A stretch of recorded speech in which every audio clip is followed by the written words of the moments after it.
mask mandates in Los Angeles. The world's largest solar plant. An artist commemorates October's Pink Month. Broadcasting live from the University of North Texas, this is ntTV News at Noon.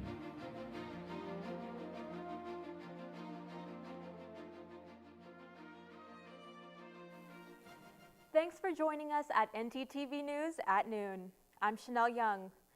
This week, tragedy struck at a school in Arlington. Nomi Sanchez tells us more. Nomi? Yeah, Chanel, so as we know, events like these are just so, oh my God, okay, let me start over. Yeah, Chanel, as we know, yesterday's events at Timberview High School were so tragic after a shooting injured 4 students. As we know, events like these can cause a lot of emotional distress, causing depression, anxiety, and even induce a lot of emotional trauma. If you or anyone you know is in need of help, here at UNT, the UNT Health and Wellness Center has counseling services for anyone who needs them.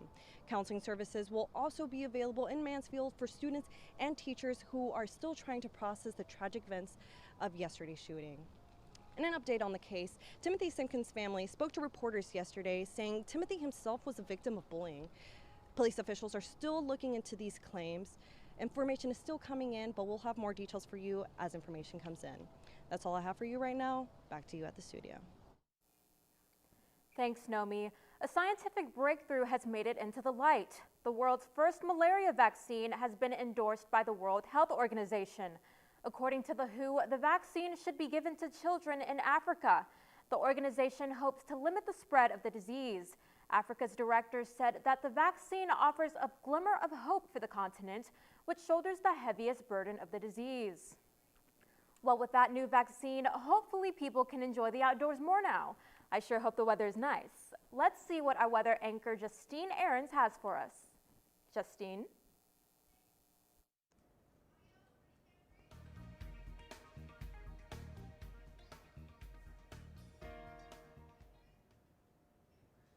I'd say the weather is pretty nice, Chanel. Right now in Denton, it's 73 degrees and sunny with southeast winds of 5 miles per hour, and it feels like 75 degrees. Now let's look at tonight's conditions. We can expect it to be 67, feeling slightly cooler at 65 with clear conditions and south winds of 15 miles per hour. On to tomorrow, we can expect sunny conditions with a high of 95, which is a bit warmer than what we've been seeing recently. And it's going to feel like 93 degrees with southwest winds of 15 miles per hour. That's all I have for right now, but tune in later for a full weather report. Back to you at the desk. A Texan federal judge is blocking the state's new 6-week abortion ban. Some may see this as a challenge to Roe v. Wade. U.S. District Judge Robert Pittman is allowing abortions after noting fetal cardiac activity. That usually starts around 6 weeks, which is too early for most women to know when they're pregnant. In addition, cases of rape and incest is no exception. Texas abortion clinics say the procedures will resume for now. The state attorney general's office claims it will appeal and is likely to win in higher courts. The U.S. Department of Justice is hitting the law with a separate lawsuit. A Philadelphia mural was vandalized Tuesday after a person threw black paint over it. The 18-foot by 36-foot mural in Boyertown titled "No Place for Hate" was dedicated 12 years ago. Its creators believe it was deemed by a white supremacist group that promotes racism, anti-Semitism, and anti-tolerance. This comes only days before the vandalism of a statue commemorating George Floyd. A video shows a man on a skateboard throwing paint on the statue located at a New Jersey park. Authorities are saying it had only been unveiled 2 days before when vandalism was committed. No arrest has been made yet. When we come back, Abu Dhabi is leading the charge in clean energy, and Los Angeles is pushing for more vaccinations in a new way. Stay with us. There's one thing you can never have sex without.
Just a few hours ago, news broke out about Pfizer asking the FDA to approve its COVID-19 vaccine emergency use on 5 to 11-year-olds.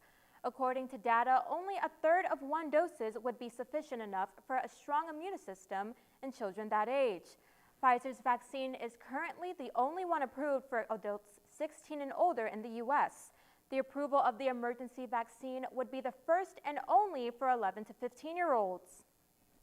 The City of Angels is taking a new approach to increase the number of vaccinations. Many indoor businesses in Los Angeles are now requiring proof of vaccinations. CNN's Joy Benedict reports. 11 eyes, 2 nose. And just like that, the city of Los Angeles passed the most restrictive vaccine mandate in the nation, saying indoor businesses must require proof of vaccination for everyone 18 and older. I'm nervous. I'm a little bit anxious to see how this is going to work out. It's a hard swallow for Javier Pardini. He owns Bodega Malbec in Toluca Lake and has most of his seating inside. He's worried he'll lose business. It's going to create somewhat of a mess at the door. Some people are going to retaliate when you tell them you can't come in if you don't have a vaccine. Yeah, I don't want that. You don't want to lose customers. I don't. No, not at all. It was a sentiment echoed by almost all of the callers at today's meeting. I look at this as a declaration of war against the people and the businesses of Los Angeles. Why are you guys implementing this totalitarian mandate despite the fact that the cases are dropping? I mean, the situation is improving. The ordinance puts the burden on the business to ask for a photo ID and a vaccination card before entry. But there's still a lot of questions, like who's paying for the bouncer? In a mall, is it the mall's responsibility to check IDs or the stores? Are there businesses that are excluded, like grocery stores or pharmacies or other essentials that aren't mentioned specifically in the ordinance? A lack of information that has many questioning the motives. Passing this motion was just a disgusting display of hubris and ego. And business owners are wondering whether it's even enforceable and how. With fines ranging from $1,000 to $5,000, Pardini's afraid one way or the other, he'll end up picking up the tab on the city's newest plan. I'm not going to be a police officer at the door demanding people for vaccinations. I don't even know if they're real or not. Washington, D.C. has lifted mask mandates for many businesses throughout the district, but they have left gyms and fitness studios out of the relaxed rulings. Now D.C. gym owners are pushing back. We're trying to be treated just like every other business in the district. Solid Core CEO Brian Myers wrote a letter signed by a number of other D.C. gyms asking the mayor and D.C. health director to end the mask mandate for gyms and fitness studios. He's willing to require vaccinations to do it. When you look at the difference between being in this space with 15 people fully vaccinated versus being in a 100% capacity bar completely unmasked with a mixed vaccination crowd, I don't understand why our venue is looked at as being less safe than that. He says they operate studios safely in Northern Virginia with no mask mandate, but when Mayor Bowser reinstated D.C.'s mandate in late July, we saw an immediate dip in our business here in the district. However, just across the river in Virginia, we saw no impact to performance because there were no mask mandates. We've had to cut our schedule to about a third since the mask mandate. Cut 7 added outdoor classes. They say most people do not want to work out inside with a mask. Co-owner Chris Perrin says he spent money on air filtration at his indoor location. And we're requiring vaccinations. That's a lot more than most restaurants and bars in venues are doing. But the mayor's office told us it agrees with this statement from the health department today. DC Health's stance is that persons should wear masks in gyms, and during this time, we do not have plans to change our stance on this guidance. As the world pushes toward cleaner energy, the Middle East is leading the charge with the world's largest solar power plant. Take a look. Deep in the Swehan Desert lies an ocean of silicon and steel. Noor Abu Dhabi is the world's largest single-site solar power plant. Stretching over 3 square miles, it's at the heart of the UAE's pivot from fossil fuels to clean energy sources. It reaches up to 49 to 55 Celsius in the summer. Othman Al Ali, the CEO of Emirates Water and Electricity Company in Abu Dhabi, is one of the people leading this energy transition. We are on an ambitious path to increase the solar capacity connected to the grid by 8 gigawatt by 2030. That will mean it delivers 50% of our energy in Abu Dhabi from clean and renewable sources. Is that realistic, that target? Definitely realistic and definitely achievable. Our plans are ready to be implemented. Back in 2017, the nation pledged that half of its energy would be clean by 2050. The UAE is also investing in nuclear, and when fully operational, the 4 reactors here at the Baraka plant will supply up to a quarter of the country's electricity needs. Nuclear energy is a fundamental part of UAE energy system. It will provide about 40 to 50% of the UAE baseload requirement, and that's going to be an absolutely carbon. Not only am I an advocate for cleaner air, but also clear skies. Justine, what can you tell us about the upcoming week?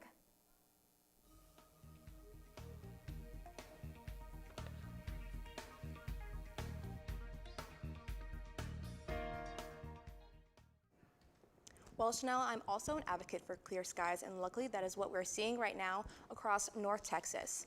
Like I said before, Denton is 73 degrees with clear conditions, with similar temperatures in McKinney, with it being 74, Fort Worth being 73, and Dallas being 76. Looking across the state of Texas right now, we are seeing a lot of temperatures in the mid-70s, with an exception for some cities being in the high 60s, like El Paso and Amarillo, and Houston being in the low 80s.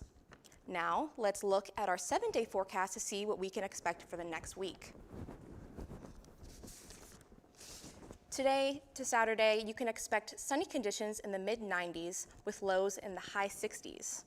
Starting from late Sunday going into early next week, you can expect some showers and thunderstorms and slightly cooler temperatures in the 80s, so don't forget to keep your umbrellas handy. Now that's all I have for weather. Back to you at the desk.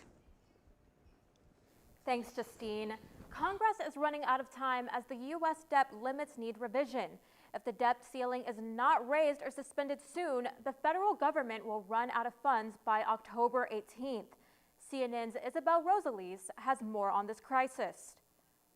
As a debt disaster looms, our markets are rattled, America's savings are on the line. It doesn't have to be this way. President Joe Biden and his party growing increasingly frustrated by Republican obstruction. My Republican friends need to stop playing Russian roulette with the U.S. economy.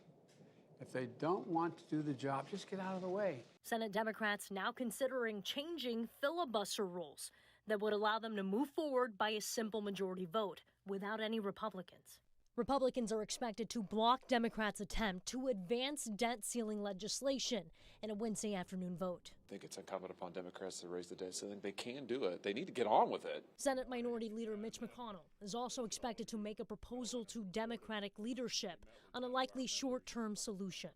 But Republicans haven't been the only obstacle. Democratic Senator Joe Manchin remains a fierce opponent of changing the filibuster rules. I've been very, very clear where I stand on the filibuster. I don't have to repeat that. I think I've been very clear. Nothing changes. There is another option for Democrats to raise the debt ceiling on their own, a budget process known as reconciliation. But that route takes time, something they're running short on. This has to get done. You'd have to pay the bills. A default could bring financial calamity, marking the first in our nation's history. In Washington, Isabel Rosales. Coming up, we have a new way for college students to stay healthy and a farm you're going to want to head over to right now. More after the break.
living in college lifestyle revolves around homework, stress, and working a side job.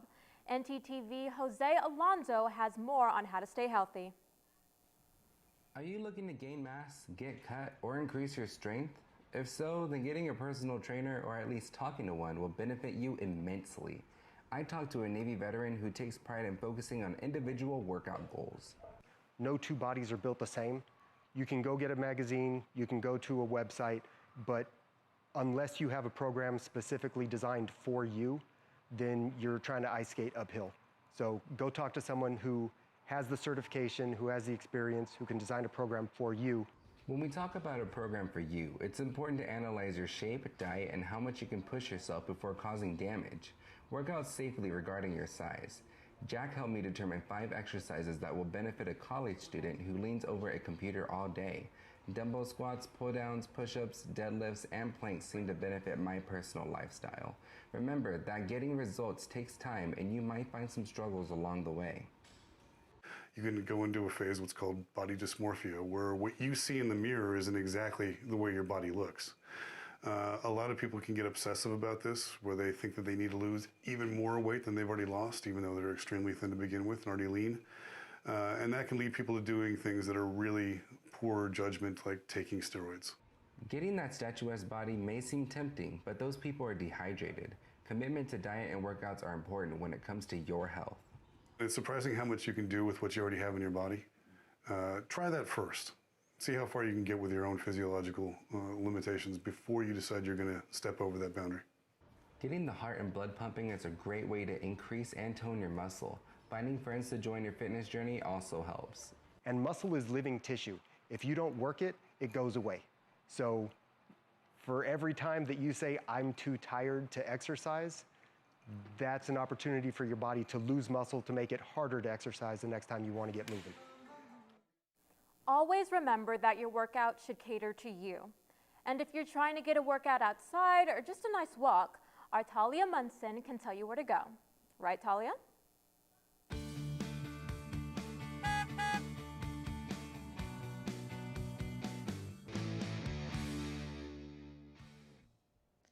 Yes, Chanel. It is still nice and warm outside, so this is your opportunity to go out to the Gemini Peach and Rose Farm. This establishment has acres of farm located in the heart of Denton, with peach trees, rose bushes, along with freshly grown tomatoes and bell peppers. Let's take a closer look. Beginning in 2008, what started as a backyard flower bed exceeded the capacity of James Urbison's backyard, and soon his daughter's as well. Urbison encountered many roadblocks before obtaining the expansion of land, but it is now known as the Gemini Peach and Rose Farm for all to enjoy. I joined the Dallas Rose Society, and they have contests on who can grow the best roses and who can grow the best rose garden, and I'm competitive. Aside from his competitive need for growing roses, he doesn't use the roses as a commercial venture, but instead as a charitable offer and enjoyable browsing experience. I grow roses for people to come in, enjoy, walk through the roses. I have a lot of extra roses. I have donated quite a few roses to all the nursing homes. If you look right along the highway up here, is 3 nursing homes right here close. Our church, First Baptist Church of Denton, has a shut-in program. I donate a lot of roses to the members that take the roses to the shut-ins. Being able to name a rose is subject to someone that has grown a rose up from the seed, also known as hybridizing. People that are interested in doing that come out and look at my mother plants, one that grew from seeds. If they like that plant, then I will graft several of that plant, reproduce the exact plant for them, and check all those characteristics.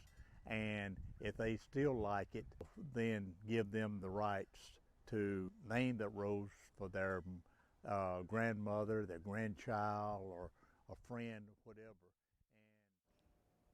Today would be a perfect day to go out to enjoy the roses and perhaps name a rose after a loved one. The farm is open Monday through Saturday from 9 a.m. to 3 p.m. Back to you at the desk, Chanel. Thanks, Talea. This seems like the perfect spot to enjoy with friends. I couldn't agree more, Chanel. I might have to check this one out. Oh, Jalen, while you're here, what can you tell us about the sports world this week?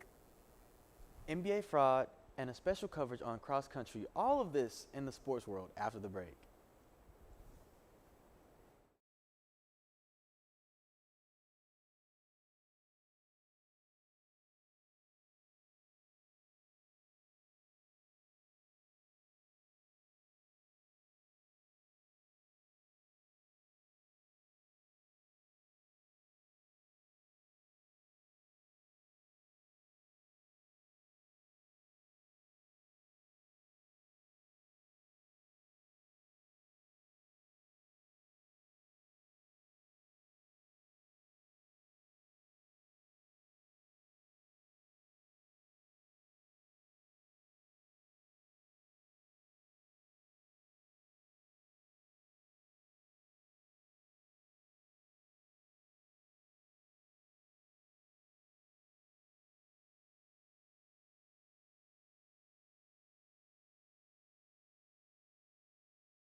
"19 people have been arrested for defrauding the NBA's health and welfare benefit plan out of $4 million. 18 of the people were former NBA players. As of this morning, 16 of the 18 former players are in custody. According to the indictment, the ex-players engaged in a widespread scheme to defraud the NBA by submitting false and fraudulent claims to get reimbursed for medical and dental expenses that were never actually incurred. The scheme was carried out from 2017 to 2020. Among those charged was Anthony Allen, a 6-time All-Defensive Team selection and a member of the 2008 champion Boston Celtics. His wife was also indicted. The Mean Green Cross Country team has been up to a hot start. I got the chance to talk to the new head coach, Matt Layton, and see what the team is up to this season. And here's how it went.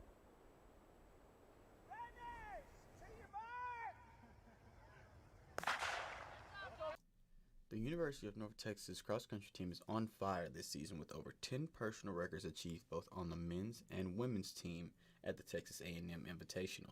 I think it's a really special group on the men's and women's side. I think what really got me excited about coaching here and with the distance and middle distance group and cross country was the kind of people that were already a part of the team here and the culture that's already existing here at UNT. So the success that they're having is no surprise to me. In all sports, it's all about getting better. But that was no problem for Erica Barrett after knocking nearly a minute off of her 5K time. It was an awesome experience. Our team, we all worked together pretty well. I felt like for my race, I just tried to improve on what I didn't do as well in our first meet, and I think I executed exactly as I had hoped to and ended up surprising myself a lot. The Conference USA Championships are quickly approaching, and with hard work and dedication, the sky's the limit for this Mean Green cross-country team. With one more meet before the conference championships, I know for a fact that the team's morale is through the roof. That's all I have for you. Back to you, Chanel. An artist in Houston is taking Breast Cancer Month to the next level. Marcelino Benito reports. Catherine Mason spends hours in her studio, lipstick in hand. Because sometimes I'll leave the studio and I smell like lipstick. Unlikely tools that help turn empty canvas into art. I'm doing this for more than just me. Her journey started in 2016 when a close friend was diagnosed with stage 4 breast cancer. She would put lipstick on before all of her chemo treatments, and it made her feel so much better. It made her feel more beautiful and strong and powerful. Learning that changed everything. I figured, it comes in a tube, so it's kind of like a crayon, and I can kind of manipulate it in those ways. and I wanted to challenge myself. She started her lipstick series to help support women who battled and are battling breast cancer. There's been lots of tears in my studio. First, focusing on the female body, then florals. I hope that they see beauty in the pieces. Now her latest piece, vintage boxing gloves. Symbolize the battle that these people are fighting for their life. Catherine's work has touched women across the country. They send her letters with stories of breast cancer battles, triumphs, and loss. I want to show these women the respect that they deserve through my work. But it's the lipstick that comes in the mail. And those are always really special packages to receive. Belonging to those that breast cancer swept away. These lipsticks belong to women, and they were, in a sense, a part of their life. That fuel her continued mission. I know that there are women whose spirits live on in the work. It's a network of strong, beautiful women coming together on canvas, hoping money raised through Catherine's art can help one day find a cure. I don't want to just leave behind pretty pictures. I want to leave behind an impact, and I want to do something to help other people. That's all I have for you today. Make sure to stay tuned on next week's ntTV special coverage of the State Fair. And join us again tonight for ntTV Nightly News at 6.